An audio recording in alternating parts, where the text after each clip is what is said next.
El periodo de transición para la toma de protesta de Andrés Manuel López Obrador ha sido largo. 5 meses en los que la polémica ha marcado agenda. La cancelación de la reforma educativa, el nuevo aeropuerto y su consulta popular. Un plan de paz y seguridad nada lejano de la Ley de Seguridad Interior y finalmente un acuerdo de impunidad transeccional que promete borrón y cuenta nueva. A partir del 1 de diciembre, polémica total. El presidente electo tomó el control de la nación a partir del primer día de transición, dejando entre las sombras a Enrique Peña Nieto. Sin embargo, las democracias participativas conllevan grandes responsabilidades y también implican límites. Los ha habido durante este lapso. ¿Cumplirá Andrés Manuel López Obrador sus promesas de campaña? ¿Logrará pacificar al país? ¿Será real que nos encontramos ante la cuarta transformación? Yo soy Magda Bastida, esto es A Fondo. Acompáñenme.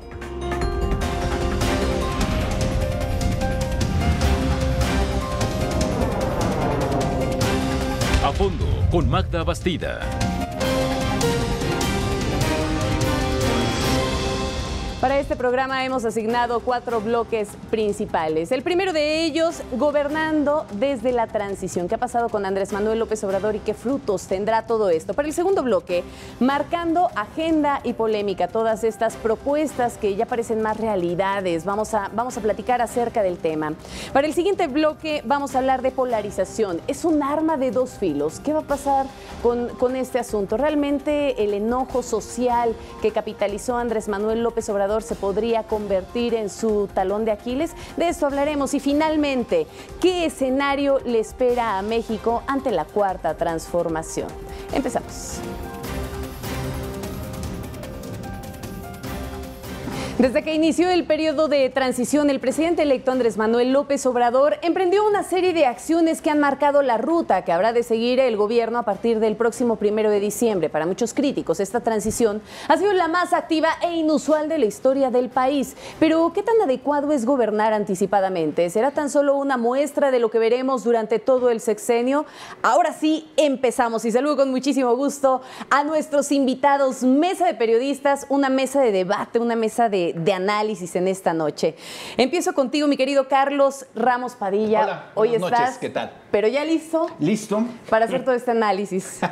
Paco Listo. Ramírez, Viene de casa. Viene con la espada desenvainada. Y tú ya estás listo Sí, también. sí, por supuesto. Y gracias por estar con nosotros. Jorge Aljovín, qué gusto saludarte nuevamente. Muy buenas noches y listos para la cuarta transformación. Y es un gusto compartir Eso es contigo, Maite Noriega, en esta noche también, ya listos para un análisis profundo. Empecemos, si quieres. Empecemos. ¿Listos? Se ve que también lleva entonces espada desenvainada. Claro. Ahora hacemos justamente una reflexión al inicio de este espacio y planteamos preguntas cruciales. ¿Qué tan adecuado es gobernar anticipadamente? El tema en el que nos centraremos en este bloque. Paco. Mira, yo diría aquí dos cosas. ¿Qué tan apropiado es, en tu pregunta, qué tan apropiado es gobernar anticipadamente? Y yo me iría por el otro lado. ¿Qué tan conveniente es dejar de gobernar anticipadamente? Porque se juntan las dos cosas. O sea, claro. Es terrible que este país, si no tenía gobernabilidad, ¿sí? Después del 1 de julio, desapareció. Además es una de las transiciones más largas a nivel mundial, ¿no? Sí, Sí, sí. periodo de transición. Claro. Desapareció el gobierno. Totalmente. Hoy lo escuchaba en su mensaje en la mañana y vamos, realmente nada nuevo, nada importante que señalar, salvo lo que para mí, y ya lo platicamos hace un momento fuera del aire, lo que para mí fue yo estoy bien, el que viene está mal. Así lo veo.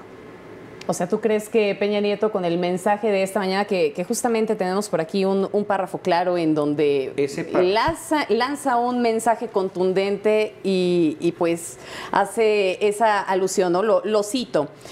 A través de esos medios mencionó una sociedad diversa, plural y democrática como la nuestra. Es legítimo proponer visiones y vías distintas para alcanzar fines que todos compartimos. Debemos hacerlo siempre en unidad. La diversidad no debe significar división, la unidad tampoco implica uniformidad, por eso busqué avanzar sin dividir, avanzar sin imponer y transformar sin destruir. Esos tres puntos fueron, Son los que para citas. mi gusto, un mensaje claro a la sociedad. Decir, ¿A la sociedad o a Andrés Manuel, Paco? Sí, a los dos, de alguna manera, pero a la sociedad decirle, oiga, yo lo hice bien, pero pues el que viene, quién sabe. Ahora, respecto a tu pregunta, se le permitió justamente, el gobierno actual le permitió a Andrés Manuel gobernar en la etapa de transición. Los resultados, bueno, pues están a la vista, o sea, hay una incertidumbre terrible en México y en los mercados internacionales. O sea, estamos tal vez en una posición poco agraciada para iniciar la cuarta transformación. Mayra. No, yo creo que económicamente está muy grave, no está en crisis, pero está a punto de convertirse en una crisis. Estamos a punto de perder el bono de Pemex. El bono de Pemex, pero Sí. aparte las calificadoras ya nos bajaron también la calificación, el bono de inversión. Tienes un serio problema, tienes a los mercados alterados, ha salido una enorme cantidad de dinero, fuga de capitales, habla de más de 5,000 billones de pesos, caída de la bolsa. Entonces, yo creo que este adelantarse a los tiempos para empezar a medir ha tenido un saldo negativo. Yo creo que ese discurso del día de la toma de posesión, del día de las elecciones, en el que habló para los mercados y que no iba a alterar, yo creo que la gente se dio cuenta que estaba muy bien pensado para satisfacer a unos cuantos, pero que la realidad será otra. Y me parece que esto le está restando viabilidad en lo económico para gobernar Maite, pero no llama la atención que de pronto cuando hacen algún anuncio, digamos, se habla de toda esta situación de las comisiones bancarias directamente en el Senado, en el momento en el que sale Andrés Manuel, los mercados se calman. ¿No será que realmente los mercados se pueden sentir un poco tranquilos con Andrés Manuel, pero intranquilos con parte del equipo? Aunque el equipo que está en el área financiera es un equipo muy Yo sigo sólido. insistiendo que es una estrategia. Yo ¿Estrategia puede ser de quién? ¿Del propio estrategia, Andrés le Manuel? mando el golpe y luego negocio, ¿no? Exactamente. El equipo me parece que puede ser sólido académicamente, pero no es un equipo económico que tenga un fogueo internacional y que pueda darle nada de certeza a los expertise. mercados internacionales. Habré de ser muy directo, pero cuando sale en 2 ocasiones el señor Carlos Ursúa a tratar de calmar Y tarde, los mercados, además. en el mundo preguntan, ¿y quién es Carlos Ursúa? ¿Quién es Carlos Ursúa? Por Para eso te empezar. digo, no tiene presencia empezar. internacional. Ahora, O sea, tú ¿Cómo lo no que hay dices, confianza? no De se mercado. calman, está incendiado el tema. Sale tarde y ni siquiera a cumplir con calmar a los mercados, sino a anunciar lo de Gerardo Esquivel, que también se habla ya de una ruptura, ¿sí? De este hombre capaz, ¿sí? Con el equipo de Andrés Manuel, y por eso va como vicegobernador del Banco. Pero es que Carlos Ursúa sale a tratar de explicar que no hay un ataque contra los empresarios mexicanos ni contra los mercados, como Olga Sánchez Corderos trata de explicarnos que no se trata de militarizar, sino son policías. ¿Sí? Pero a ver, déjame disentir un poco contigo. Pretenden hacernos Paco. comulgar con ruedas de molino, lo cual está complicado. A ver, Sí. yo digo que no está gobernando. Peña. Ah, no, claro, No, por claro. supuesto. No, desde un principio lo hizo Andrés Manuel. Andrés Manuel ha sido muy hábil, no está gobernando, está No. marcando pautas, Pauta. está dando mensajes. Tiene, No ha gobernado, además no ha tiene tomado a todo el decisiones. Congreso con mayoría. Pero ha sido extremadamente ¿Ha puesto agresivo. a prueba? No, mira, te voy a decir una cosa. El hecho de haber exigido él entrar a Palacio Nacional para presentar al gabinete entrante y despedir al saliente, pero en la cara del presidente, en su cara decirle tu reforma educativa no va. Exacto. Eso no es gobernar, eso porque no ha tomado las disposiciones. Pero eso es una ofensa que pone nervioso a los mercados. Bueno, ya lo vimos con Paco Taibo, ya entendemos por qué no quieren la reforma educativa. Pero esto de que es una transición aterciopelada me parece que no lo es. No. Y me parece que Andrés Manuel está gastado, muy desgastado, cargado de ocurrencias, cargado de contradicciones, de discursos de odio, y cuidado, del mensaje de ¿quién manda aquí? No disiento de lo que estás diciendo, yo creo que sí se ha caído, pero hay que tomar en cuenta, llega este sábado a tomar posesión como uno de los presidentes, pese al 9 o al 10% menos, sigue siendo el más legítimo. A ver, Jorge, Hay que te veo pensativo, te veo ya anotando varios comentarios y como que les estás guardando detalles a cada uno. Mira, justamente creo que los que hemos seguido de cerca a Andrés Manuel López Obrador entendemos parte de su historia. Y creo que esta inquietud que tiene Carlos de se está gobernando de manera anticipada, se está marcando la pauta, tiene un origen. ¿Cuál es el origen? Es de la propia plataforma de Andrés Manuel López Obrador ha señalado que va a seguir los principios del gobierno de Lázaro Cárdenas. Y me gustaría decir cuáles son estos 3 principios. ¿No era de Juárez? Primero, ganar la confianza. Primero hay que decirlo que era ganar confianza. 2, era iniciar los cambios que es dar un golpe de la mesa y decir, aquí estoy yo y van a negociar conmigo también. Y por otro lado, emprender las reformas que son importantes y cruciales para este país. Efectivamente va a ser un gobierno juarista, pero hay que decir que estos son los principios del gobierno del general Lázaro Cárdenas, que es esto lo que ha establecido Andrés Manuel dentro de la mesa de negociación. Por otro lado, también yo me preguntaría, ¿por qué el gobierno no está haciendo su trabajo y no está gobernando? Yo tendría una pregunta, ¿por qué no lo está haciendo? Porque hay casos de corrupción, hay casos de impunidad que el gobierno no quiere que se destapen en la próxima administración. Ahí están los amparos, ¿no? Me parece, justamente muchísimos. ahí están los amparos, Muchísimos, mucha gente no va a vivir en este país. Y por otro lado, el tema de los mercados. Me parece que en el tema de los mercados, ¿de qué nos ha servido, Maite, respetar todas estas reglas de las cifras macro cuando hoy por hoy tú, Paco, Carlos, Magda y yo estamos en esta mesa y somos ciudadanos de a pie y no hemos recibido los beneficios de esas famosas reformas estructurales, reformas vacías? Ni que los nunca de la se implementaron. revolución tampoco. Ni de los de la revolución. Entonces, Es que la revolución la ganaron los mismos. yo nada más diría, parece ser que todo lo tuviera la culpa el gobierno entrante, el gobierno de López Obrador. Pero hay que decirle a la gente que estas no son ocurrencias de López Obrador, sino que tiene su origen en una reforma constitucional. La reforma constitucional, el próximo sexenio, tendrá 2 meses menos, ¿no?, de gobernabilidad. Esto es, el 30 de septiembre entrará en funciones el nuevo presidente, que no sabemos quién será, pero no son ocurrencias Puede tener de 6 años más, ¿eh? ¿En 6 años más? No 2 meses menos, 6 años más. Digo, Si el pueblo sabio decide que él se quede, por supuesto. pero me parece... Él dijo que va a Pero ser... eso es adelantar. Dijo que la consulta va a ser cada 3 años. Ah, no, claro, Cada claro, 3 años. claro. No dijo a los 3 No años. dijo a los, dijo Y cada los 3. que estaban dando señales son clarísimas. Pero bueno, yo nada más quiero señalar algo más y con eso puntualizo. Muchos dicen que es una persona autoritaria, una persona que viene a imponer agenda. Yo me preguntaría, en el tema de las comisiones bancarias, ¿por qué Monreal actuó de manera independiente y luego sale el próximo secretario de Hacienda y dice, bueno, no me han consultado, no van a haber cambios hasta el 2021? Eso demuestra un nuevo mensaje.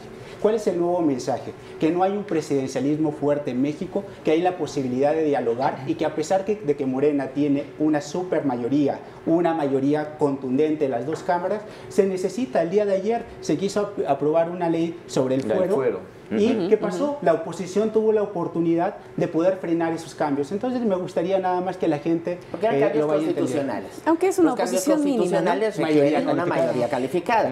A ver, entonces, déjame- pero las demás leyes han déjame pasado preguntártelo así, verdaderamente Jorge, sabemos- avasalladoramente. Claro. Sabemos que el poder desgasta, ¿no? Eso es evidente y eso era algo que ya se vislumbraba. Desgasta, Recientemente fueron publicadas una serie de encuestas que se hicieron en donde se habla pues de este desgaste que ha tenido Andrés Manuel desde que inició la transición y hasta este momento. Perdió puntos. ¿No será que se vislumbra también en el horizonte una caída considerable ya cuando está en gestión? Bueno. O sea, ¿realmente la gente está viendo de manera apropiada el tema de la transición? Se los pregunto en un sí o un no. ¿La gente lo está viendo? ¿La gente está viendo apropiadamente No. la transición como Mi se respuesta es no. Y tengo 2 puntos a discutir ¿Por con qué? mi querido Jorge. Y eso es al regresar. Y eso es lo que Y mi quiero. respuesta es que es normal, va a ser normal que pierda puntos. El Sin desgaste más es de más. evidente, Sí, pero sí. la pero gente sí, lo ve es adecuadamente normal, en es esta normal. transición con las consultas y con todos los temas con los que ahora Yo creo que regresaremos, sí. Paco. Sí. Jorge. Los grandes mercados no, pero los que somos de ciudadanos de a pie, sí. Maite. Me abstengo. Vamos a hacer una pausa, volvemos al regresar. Todas estas polémicas propuestas que ya parece comenzaron a desarrollarse, a convertirse en realidades. Ya volvemos. Enrique Peña Nieto quedó en las sombras desde el 1 de julio, una vez que se anunció el triunfo de Andrés Manuel López Obrador. A partir de ese momento, y ya desde antes, desde la campaña, comenzó a marcar agenda, tema que ponía sobre la mesa, tema que era debatido. Entre ellos, pues hubo varios temas que realmente hicieron temblar a México, hicieron temblar a los mercados, generaron incertidumbre y generaron un asunto bastante delicado, polarización en el país. Hablamos, por ejemplo, de tomar decisiones basadas en consulta, que es uno de ellos, y me gustaría que empezáramos por este tema, pero antes, ¿tenías pendientes, Carlos? Ah, sí, tengo algunos pendientes porque, bueno, con todo respeto para ¿Para qué no te Jorge. quedes con el pendiente, digo? Es que dice él que para entender a la nueva república, al nuevo gobierno, hay que escuchar los pronunciamientos de López Obrador, por ejemplo, en contra de la corrupción. que ese tema ya, tantas veces que lo menciona López Obrador, ha de ser por algo, ¿no? Pero en fin. Pruebas contundentes de sospechas de corrupción hay en el equipo de López Obrador, más que del gabinete que puede salir. Y hay nombres. Y nombres muy claros. Pero más. No están limpios. Bueno, no lo sé. O sea, tiene que demostrar. Yo no aseveraría que más. A ver. Sí hay, por supuesto, y debe haber bastantes. A ver, yo no estoy hablando en proporción de lo que se llevaron, ¿no? Estoy hablando en proporción de las sospechas. En este momento hay más sospechas sobre algunos miembros cercanos a López Obrador que del actual gabinete. Difiere. Bueno, ok. Y de economía, dice Jorge, es que los ciudadanos de pie no hemos conocido las bondades de las reformas. Somos una de las economías más importantes del mundo, ¿eh? Somos el sexto en recibir turistas. O sea, no podemos menospreciar así al país, ni nos vamos a comparar con Venezuela, ¿eh? No nos O sea, las bondades, sí, tenemos una estabilidad que es muy reconocida en el mundo. Por eso decía Maite, la seguridad que los mercados internacionales, los inversionistas internacionales, la inversión directa que ha tenido el país ha sido durante los últimos 3 años de este sexenio. ¿Por qué ha sido estable? ¿Por qué ha tenido reformas? Porque han sido aprobadas desde el exterior. Pero bueno, Carlos, mira, yo te invito a que revisemos algunas cifras. Vamos a entrar a las cifras. Por ejemplo, el gobierno saliente, con bombos y platillos, dice, creamos 4 millones de empleos formales, ¿no? Y luego revisamos los indicadores de la propia OCDE, de esos indicadores internacionales que tanto se alaban en los medios de comunicación, y señalan que es un foco rojo, que si bien es una cifra importante, pero el nuevo mercado laboral en México requería de 6.400.000 empleos. Quedamos muy por debajo de la propia cifra. Por otro lado, en el tema de las comisiones bancarias, yo te invitaría, Carlos, de que efectivamente no fue un mecanismo adecuado, no fue la mejor forma de presentar la iniciativa, pero es importante llamar un diálogo de todos. Las comisiones bancarias que se cobran en este país corresponden al 17% de las ganancias de los propios banqueros. Fue un llamado de atención. Y hoy por hoy es un llamado de atención y tenemos que preguntarnos, uno, si debemos bajar o no las tarifas, ¿no? Las tarifas de las comisiones bancarias. Y por otro lado, la educación financiera en este país, que yo no he escuchado a ningún gobernante que lo toque. ¿Por qué? Porque si promocionáramos más para la gente de clase media, para el ciudadano de a pie, para la gente más pobre en este país, que incentiváramos el uso de la banca electrónica, estas comisiones no nos las cobrarían, Carlos. Pero estamos de acuerdo. Yo te preguntaría, si vamos a encontrar a todo un pero, entonces, ¿qué transformación vamos a tener en el país? Mejor simplemente no cambiamos de presidente y simplemente cambiamos de un gerente. A ver, estoy de acuerdo contigo, cuidado, estoy de acuerdo contigo, pero tú lo reconoces, no es la forma, y estamos hablando de gobierno. A ver, entonces, ¿estás de acuerdo con las propuestas? Todo pero va las formas, Carlos? No, O sea, estoy de acuerdo. si las formas fallan, esto se hunde. Sí, claro. Y las formas están fallando. Y vemos las formas del señor Paco Ignacio Taibo, y vemos las formas de en Félix las que Salgado, se de Monreal, y vemos a Monreal, Delgado, y de verdad, o sea, te das cuenta de que las formas están echando a perder las cosas, porque los mercados lo están recibiendo, porque no entienden de estas formas y no entienden de que, ay, así es este señor, y así es. No, están mandando señales erróneas por utilizar formas equivocadas. A ver, mencionas, Maite, señales erróneas, y hablemos nuevamente de esta agenda que impuso, de estos temas que comenzaron a moverse durante la transición. Tomar decisiones basadas en consultas públicas, en consultas ciudadanas, como el tema de la cancelación del Aeropuerto Internacional de la Ciudad de México, el proyecto del Tren Maya. Hablemos de estos puntos de agenda. Es que esa parte, Magda, digo con todo respeto para las consultas, pues mira, la mayoría de los ciudadanos entendemos perfectamente que la consulta es de risa. El tema ya estaba definido. Pero hablas de mensajes y de las formas de mandar los mensajes. Si ves el análisis que hace de los números que hacen sobre la encuesta, tuvieron que haber votado 0.8 personas cada minuto, lo cual es... Y además, no hay una sola instancia que pueda verificar que los números sean ciertos. Para nada. Es de Entonces, risa. un señor que alegó fraudes a lo largo de toda su carrera y se dedica a gobernar a base de fraude, me parece que está mandando señales erróneas, ¿no? Porque esta consulta fue un fraude. Pero además, Maite, consultar, a mí me parece, de verdad, son las formas lo que está mal. Maite, ¿han sido proyectos a capricho o a beneficio del pueblo? a capricho, porque no hay una sola consulta. Tienes a la gente de Bueno, Chiapas no hay planes en ni contra del proyectos. Tren Maya, tienes a la gente de Chiapas El en contra de la ZLN. siembra, de verdad. No hay proyectos ejecutivos, ¿no? Entonces te estás dando cuenta de que son ocurrencias y que además el señor dice, Torpezas e inexperiencia. A mí me llama la atención cuando él dice, es que yo mando y no soy un florero. No, manda el pueblo. Y él cree que él es el pueblo. Ese es el grave conflicto. Él es el mandatario, no el mandante. Ahora es un y cambio, esa es la enorme diferencia. Ojo, Y es un tenemos que entenderlo, y tenemos que plasmarlo, y tenemos que decirlo. Lo que no se nombra no existe. Pero no es autoritarismo, Paco. Es un cambio. Sí, yo creo que sí es autoritarismo. Disfrazado. Disfrazado, sí. Y entonces coincido el con- cambio hacia pero, el al final de autoritarismo cuentas, es y lo positivo. decía yo en algunos programas que hace algunas semanas, decía yo, a ver, esta sacudida que hoy está teniendo el país a partir del 1 de julio, ¿era necesaria para el país?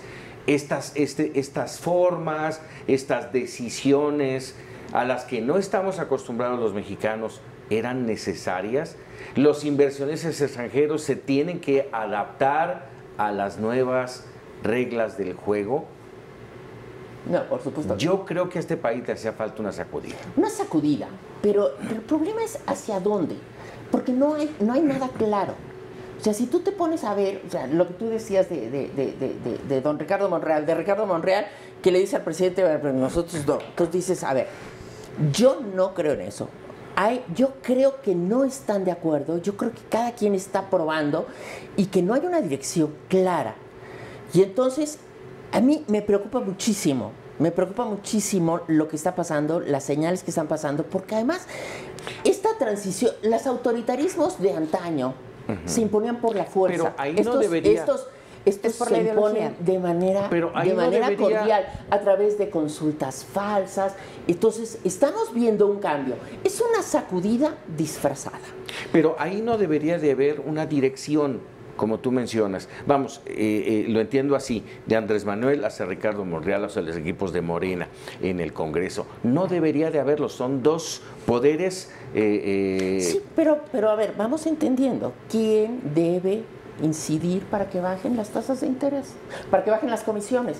Banco de México. Y Banco de Sí. México nunca ha querido actuar. Jorge, mira, ¿O no? justamente yo coincido ¿O no ha podido? en una parte. Tú dices, efectivamente, es un autoritarismo, tú dices, disfrazado. Yo también diría lo mismo del gobierno saliente, un autoritarismo de un grupo, de una camarilla que estaba ubicada en un estado, en el Estado de México, que gobernaron el país Pero el problema y es que el que va a robaron entrar, en no el que descampado. sale. Y entonces volvemos a lo mismo. Claro, dimos un giro de 360 grados. No lo dimos. Sí, claro. Yo te lo comento. Yo creo que sí hay una nueva forma de gobernar en el sentido de que se acabó en este país este festín que tuvieron los empresarios, este cobro para los ciudadanos, Como robó, por ejemplo. este robo a descampado. A ver, y yo lo diría ¿quiénes son como los robó. asesores del presidente? Mira. ¿Quién está en este consejo asesor? Los mismos empresarios a los que él ha acusado de corruptos y de blanca, pertenecer claro. a la mafia del Pero poder. mira, yo te diría De que- verdad, creo que el cambio es de 360 Mira, grados. yo creo que aquí hay un tema para el próximo presidente que es muy importante entender de que no solamente es un gobierno unipersonal, sino que también se requieren instituciones para poder respaldar sus Pero las sus ha mandado decisiones. al diablo. Y entonces, Y es un poder pero te- unipersonal. pero- Tienes un secretario favor. de Seguridad Pública Pero nada que más no le va a re- mandar a la nada- policía, nada que más no le va a mandar al recuerdo- CISEN, nada que no más- van a mandar a nadie. Nada más les recuerdo que no está gobernando. 1 de diciembre A ver, estamos no. a unos días A ver, Jorge, y por pero eso lo se paró ve- para tienes que que más regresar a la atrás. historia. ¿No viste cómo gobernó el Distrito Federal? Porque tú criticas de la creación de empleos y la ausencia de tales. ¿No sabes que en el gobierno de él y de Brad el mayor crecimiento informal en la Ciudad de México se dio aquí? Oh, eso lo borramos. El empleo informal El se disparó. miderito, la torta con tamal, el cierre de reforma. No es Bien, unipersonal, no es el poder por el poder. Pero por mira- favor, hombre, no me digas que ya va a cambiar el señor López Obrador. Mira, nada más, Pero- con el tema que nos puso Magda, marcando agenda y polémica, nada más. Del 1 de julio, ya he notado algunos, del 1 de julio a la fecha, la agenda que trae el señor López Obrador contra las comisiones bancarias, yo no sé si estén bien o están mal, pero es la forma y es el mensaje que va, Yo que estoy ha de puesto a acuerdo, temblar era justo al lo que mundo tocaba contra Maite. México. Las concesiones mineras, Las Afores. las Afores. Él ha vivido 18 años junto con Claudia Sheinbaum de decirle al ejército que es un depredador del pueblo. Hoy es la Guardia Nacional. Hoy no va a ordenarles, sino a Son pedirles. las contradicciones en las propuestas. Paco Taibo, cultura, gasolinas, ¿no que las iba a bajar? Medios de comunicación, ¿no los está estatizando? El aeropuerto, ¿no es una medida unipersonal de porque yo lo digo se cancela? No, es un cambio de mensaje. Los foros de ciudadanos paz, en el centro. los de las foros de paz decisiones. no son un fracaso. El Tren Maya no es una imposición. A ver, no está llevando hacia los medios a Epigmenio Barra, que se ha dedicado toda su vida a ser un narcoproductor, Bueno, una yo te apologista diría, de la violencia, Casa la amnistía Blanca, a delincuentes te diría, y perdón a los gobernadores corruptos. Por favor. Cancelación No. del tren a Justo, Querétaro. por favor. justo este punto, la polarización que podría resultar un arma de dos filos. Con ese tema vamos a regresar del corte. Desde la campaña México se dividió. La gente que apoyaba a Andrés Manuel López Obrador y la gente que tampoco lo apoyaba. Ambos bandos siempre en un constante enfrentamiento. Un enojo social que Andrés Manuel supo perfectamente capitalizar y que ahora podría convertirse en su talón de Aquiles. ¿Hacia dónde va México? Pero más allá de eso, es esto, la polarización, un arma de dos filos. Nos quedamos en una discusión bastante ya subida de tono entre Jorge y Carlos, hablando pues justamente de esto, de estos asuntos de corrupción, en donde, Carlos, enunciabas bastante bien algunas situaciones que terminan empañando al presidente electo, y por otro lado, Jorge, mencionabas los escándalos que marcaron este sexenio. Mira, yo quisiera apuntar algo y que asustó un poco a Paco, cuando yo asevero que por lo menos en evidencias hay más corrupción entre la gente cercana a López Obrador que la que se puede... No me asustó, difiero, Pues la que se puede presentar, yo no estoy diciendo que no, que se puede presentar y puede ser más grave entre algunos miembros del gabinete del actual gabinete. Pero nada más Claro. quiero decir, de la gente cercana al señor López Obrador, hay una mujer que fue encarcelada. Y dos que se autoexiliaron por casos de corrupción. Y doy nombres, Marcelo Ebrard y Napoleón Gómez Urrutia. Hablando de mineras. ¿no? Nada más, para empezar, nada más. Esto de la polarización, yo no le dije chachalaca al presidente Fox, ni tampoco le etiqueté a Maite el fifí, ni a ti te dije pirurris, ni puse primero los pobres y después los demás. ¿Dividió para ganar, Carlos? Son Pero formas. por supuesto que son sí. formas, sí. Son A ver, formas déjame electorales preguntarte de algo. convencer. Hace 6 años la gente no estaba en favor de Andrés Manuel López Obrador. Hace 6 años la gente decía que Andrés Manuel López Obrador era un peligro para México. Y ahora México lo ama. No, la gente no decía que era un peligro para México. Ojo con eso. Sí. Fue una campaña exprofeso que tuvo sus resultados. ¿Sí? Y no es que la gente no quisiera a Andrés Manuel. Yo creo que si él se mantuvo en la pelea durante 18 años, es porque la gente al menos tenía un porcentaje importante de votantes. Hoy lo que pasó el 1 de julio ¿Se ha lo hemos materializado? definido. Sí, es el hartazgo de todos. Bueno, de los que votaron, perdón, Carlos. No, bueno, no, sí. Pero eso está perfectamente Que bien no es la definido. mitad de la A población. ver, es del y hay que 53%. aclararlo. No es la mitad de la población. No, para nada. Y más de la mitad de la población está en contra de López Obrador. Pero aún Pero a así ver, con ese eso, era el lo que beneficio es de la real, duda, Carlos, es un nivel de electorado. es el más eh, legítimo presidente que ha llegado en los últimos años. Desde Miguel de la No, Madrid en en la historia. 1982. En la historia. En la historia. Yo creo que ahí es donde tenemos que replantearnos que tenemos que modificar nuestro sistema Claro. electoral y tenemos que irnos a una segunda vuelta, porque no es posible que con un 30% de votación tengas esto, ¿no? Entonces tienes que modificar tu ley electoral y tienes que incidir. Tú hablabas de educación financiera, yo hablo de educación Incentivar política, de educación exacto, cívica en este exacto, país, ¿no? Sí. Entonces, ¿qué fueron? Hay un desprecio tal por el proceso electoral. Claro, pero de todos. De todos, claro. A ver, El actual Maite. presidente. Un presidente que descalifica a su pueblo, me parece gravísimo. Maite, Los contrarios hablando a él de- hoy son los conservadores. Son los Hablando de conservadores, descalificaciones, en su momento y durante mucho tiempo Andrés Manuel López Obrador la ha pasado descalificando las instituciones. ¿Va a gobernar sin instituciones o tendrá que acreditar nuevamente y devolverle esa credibilidad a las instituciones que él mismo Lo segundo. desprestigió? Lo segundo. Sí. Tendría que hacerlo. No sabemos si lo va a hacer. Tendría. Yo digo que ¿Lo tendría hará, que Jorge? hacerlo. Yo sí ¿Podrá creo que hacerlo?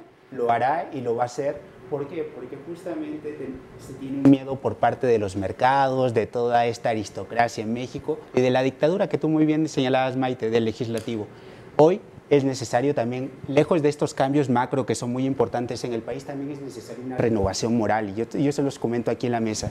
Cuando vemos a funcionarios públicos de alto nivel que han lucrado y que no pagan con sus propios recursos, desde un simple celular, pagar tu renta de tu celular, pagar tu chofer para que te lleve a tu oficina, ese es el cambio que requiere México también, Carlos. Y creo que hay una sensibilización. Cuando vemos solamente las cifras como un tema de un porcentaje de crecimiento económico, es donde se pierden estas curvas de la oferta y la demanda, se pierde la sensibilidad. Un gobierno que hoy tuvimos un gobierno frívolo, un gobierno que no atendió justamente crisis sociales como Ayotzinapa, un presidente de la República que demoró 2 semanas en dar un mensaje y señala una verdad histórica que nunca sucedió en este país. Entonces yo los llamaría en esta mesa. Histórica? ¿Qué estaría ocurriendo ahora? Pues es ¿Cuál que verdad salieron histórica? ahora resultados acerca del caso Ayotzinapa que hace dudar nuevamente sobre lo señalado por organismos o instancias Y se internacionales. nos olvidan los Abarca y la impunidad de Ángel Aguirre Rivero y el gobierno del PRD allá, ¿se nos olvida?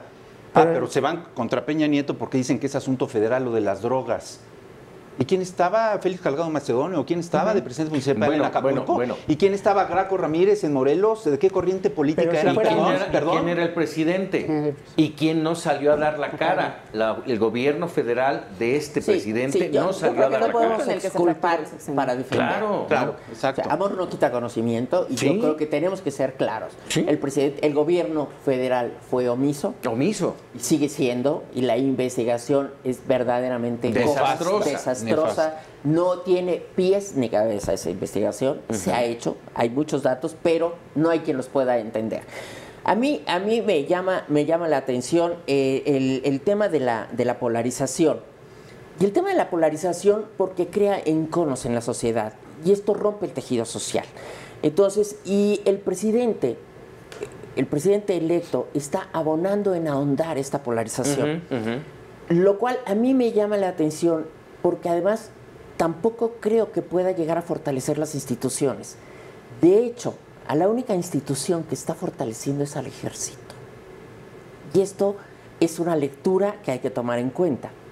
El secretario de Seguridad Pública, de acuerdo con cómo Sí, está recientemente se conformado el reunió plan con de, ellos. de pacificación y seguridad, no va a tener esas atribuciones. No. O sea, la policía, la Guardia Nacional la va a manejar El general presidente. secretario. ¿Quién va a manejar el CISEN?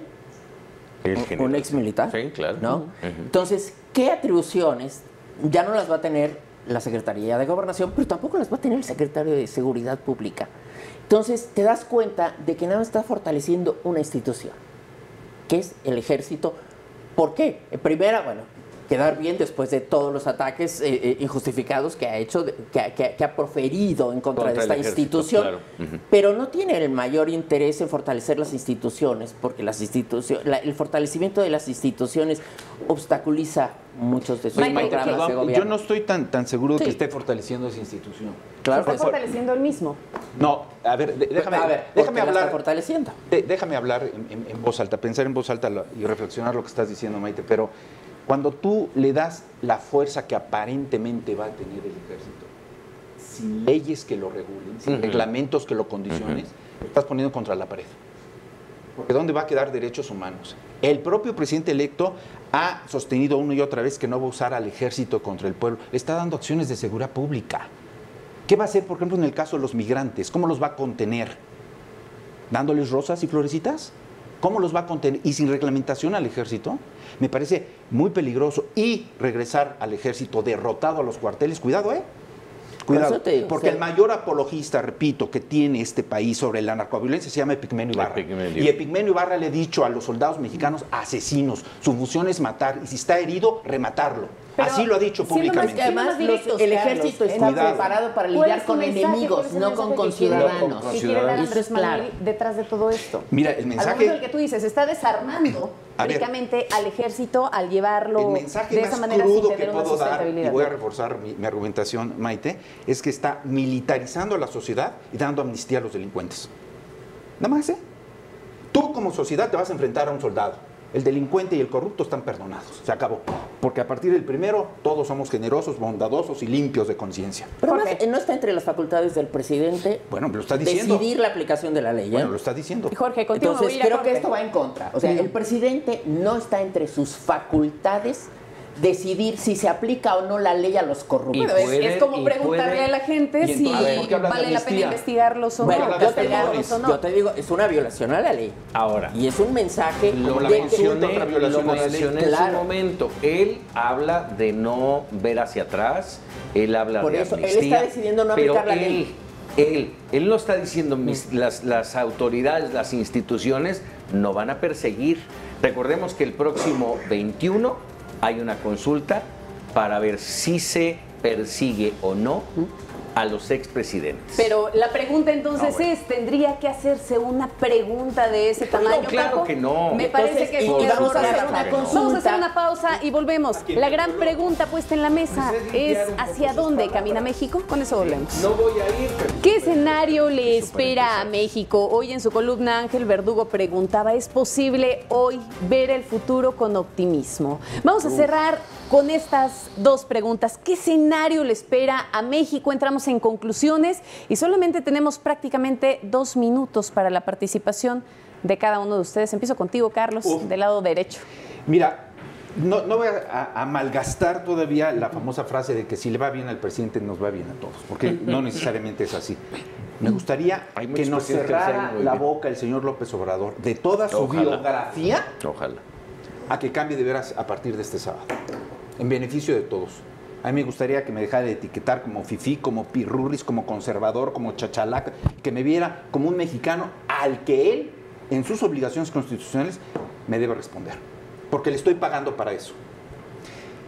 Veo un panorama muy viciado. Ya empezaron marchas del magisterio, cuidado, ¿eh? Y hay una programada para este sábado. Los migrantes, cuidado, ¿eh? Porque el señor López Obrador, en lugar de poner un freno a esta actividad, ya dijo, bienvenidos todos, aquí les doy chamba. Ya abrió la puerta, a ver quién la cierra y cómo, ¿eh? Hablando a través del ejército, Maite, a ver a quién ponen las fronteras. El ataque al cardenal Norberto Rivera, ¿eh? Que se habla poco y se oculta mucho. Es el segundo cardenal en este país que sufre un atentado. El primero lo mataron, se llama Posadas Ocampo. Veo un panorama muy complejo. Veo que se dedica a atender a los pobres y al populismo. Veo que radicaliza al resto de la sociedad. Ya dijo que la sociedad civil no le interesa. Ya le dijo que la clase media es pirurris. Me parece que si no hay dentro de su constitución moral, no hay un esquema conciliador en donde todos participemos y en donde entienda que cualquier mensaje que da es gravísimo. Por ejemplo, que el presidente electo de este país le diga al mundo estamos en bancarrota y luego salga su señor Ursúa, próximo de Hacienda, para decir tenemos finanzas estables y robustas. ¿A quién le crees? Bien. Ese es el panorama. Lo veo oscuro y luego muy delicado. Paco. Inquietante, por no decir oscuro, pero inquietante sin duda. A mí me llama mucho y poderosamente la atención el tema económico, la respuesta de los mercados internacionales, la respuesta de los inversionistas nacionales que, bueno, a como están las cosas, empiezan a ver las cosas negativas. El tema de las mineras. Los delegados, superdelegados. Ahí ese es el tema político, pero en lo económico eso es lo que me preocupa. Coincido con lo que decía Jorge, el tema de las comisiones. Yo insisto que los banqueros son el motor que hace caminar al país, uno de los motores, pero que es un monstruo, no come galletas, sino come dinero de los mexicanos y hay que ponerle un alto. Se puede seguir ganando, ellos pueden seguir ganando, pero pues que tengan respeto. En el ámbito económico, en el ámbito político, este tema de los superdelegados me llama la atención, los frentes que ha abierto en el entorno de los gobernadores, empezando por los panistas, el tema de Enrique Alfaro, futuro gobernador. Es una situación complicada y lo que están haciendo, ese es mi punto de vista, lo que están haciendo es dar un manotazo en la mesa, decir, ven para acá y negocia con nosotros. Ponte de acuerdo con nosotros. O sea, no es bueno para los mexicanos, para los mexicanos no es bueno.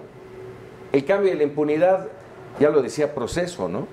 El tema de los supuestos arreglos con Videgaray. Ahí está el premio a Kushner, para ¿no? la impunidad, el premio a Kushner. Vamos, le regalan una corcholata en lugar de una veo condecoración un de esa panorama magnitud. difícil, oscuro, y yo estaría, en lo personal, yo estaría atento a que el próximo sábado veamos, al igual que el 1 de julio pasado, 2 mensajes, uno en la Cámara de Diputados, otro en el Zócalo, y medir de esos dos cuál será la realidad que va a vivir. Pues es que la realidad se va midiendo al paso, Paco, no nada más con el mensaje. Ya Pero vimos que desde con ahí, muchas palabras no ahí, se hace demasiado. porque mira, el 1 de julio, y lo decías bien, Maite, el mensaje en el Hotel Hilton, si no me acuerdo, calmó los mercados, los inversionistas estuvieron tranquilos, todo el mundo muy bien, pero el mensaje del Zócalo fue otra cosa. Y ya nadie lo tomó mucho en cuenta. Hoy, en los ánimos, el panorama es absolutamente distinto. Tendremos que ver esos 2 mensajes. Jorge. Mira, encontraremos un país expectante, pero con renovadas esperanzas. ¿Renovadas esperanzas en qué? ¿En qué sentido? Que se necesita un nuevo pacto social donde todos los actores entiendan cómo se debe negociar en este país, que ya no va a haber una dictadura de los poderes económicos, sino que también los ciudadanos estamos en el centro de estas decisiones. Por otro lado, también mucho se critica a López Obrador, pero también habrá que preguntarnos por qué la oposición está tan desdibujada. Si nos preguntamos por el propio PAN, un partido que tuvo un coordinador parlamentario autodesignado, donde no hay mecanismos democráticos, en el PRI, en el caso de política internacional, recibir en su momento a un candidato como verdadero jefe de Estado me parece una actitud servil y que no se corrigió en su momento y que hoy se pagan las consecuencias de ese mal actuar de la oposición. ¿Y qué hablar del PRD? El PRD está en la lona y muy pronto a desaparecer. Por otro lado, también a mí me gustaría decir lo siguiente, y que es importante decírselo a la ciudadanía. Es un cambio lento, es un cambio paulatino. Exigimos y juzgamos anticipadamente y muy fuerte al gobierno entrante, pero recordemos que este país se encuentra en el despeñadero. El país se encuentra en una grave situación. ¿Por qué se han tenido que reformular las políticas de campaña cuando encontramos un país más violento del que se reclamaba de Felipe Calderón? Hoy por hoy en el país tenemos 85 muertos, ¿no?, cada día en este país. Tenemos tasas más altas que las de Colombia y que la del propio Nicaragua, donde tenemos que 25 personas por cada 100.000 habitantes sufren de un asesinato. Entonces, a mí me gustaría señalar lo siguiente: los cambios son paulatinos. Los cambios que encuentra hoy por hoy el presidente López Obrador es un país que se encuentra en una situación de grave inseguridad, violencia, impunidad, una impunidad que paga con la liberación de hermanos de expresidentes de la República, con casos no resueltos, y también decirlo que en México y en Venezuela es el único caso, son los únicos países donde no se ha juzgado a los propios presidentes de la República por el caso que ustedes todos conocen, ¿no? Entonces, digámoslo así, en Perú, ¿qué ocurrió con este caso? Un presidente que contrató como secretario de Economía, ni siendo presidente de la República, fue destituido de su cargo. Hoy por hoy, Peña, no ocurrió esto. Brasil, ¿qué decir? Y solamente me gustaría concluir con lo siguiente. Efectivamente, los políticos trabajan para ganar con votos, ¿no? Pero después trabajan y deben estar muy atentos para ganar un lugar en la historia. Yo estoy seguro que López Obrador así lo va a hacer y va a ser el mejor presidente de este país. Bien, Jorge. Maite. A mí me gustaría compartir con la gente la reflexión que leí de Fernando Sabater, recientemente publicada en el diario El País. Él decía que se ha desdibujado la izquierda y, por supuesto, consecuentemente también la derecha. Y entonces, lo que hay como movimiento político, él lo define así, es una cosa negra. Es una cosa negra que los ciudadanos... En el mundo. Él dice, habla básicamente de Europa, pero se puede traspolar. Y entonces él dice, y ante esa cosa, la cosa negra, la ciudadanía la observa como el conejito hipnotizado ante los ojos de la serpiente que lo va a devorar. Este me pareció que es un mensaje para reflexionar, ¿no? Yo creo que estamos en un panorama de una gran incertidumbre, de una gran polarización, de un gran enojo ciudadano en el que las formas se han perdido, pero también los insultos están tomando el lugar de la reflexión. ¿no? Ante la falta de razones viene el insulto, la diatriba, la ofensa y la violencia. Yo creo que tendríamos que tener los ojos puestos en eso y reflexionar. A lo mejor estamos como el conejito, hipnotizados ante los ojos de la serpiente que nos va a devorar. Qué fuerte, Maite, la reflexión final que acabas de dar, y podríamos concluir entonces tomando un fragmento de cada uno de ustedes. Es que nos encontramos en un país expectante, pero con renovadas esperanzas. Tenemos una oposición desdibujada que hoy está pasando y pagando finalmente por sus consecuencias. Sin embargo, no debe haber impunidad transaccional, porque si bien el cambio es paulatino, la paciencia también se agota en un panorama incierto e inquietante. Hay que dejar de lado las etiquetas para dar respuesta trabajando por la gente, porque en esta sociedad polarizada no deben tomar lugar los insultos sobre la razón. Muchísimas gracias a todos. Gracias a ti. Gracias a todos y gracias a usted, como siempre, por el favor de su presencia. Yo soy Magda Bastida. Esto fue A Fondo.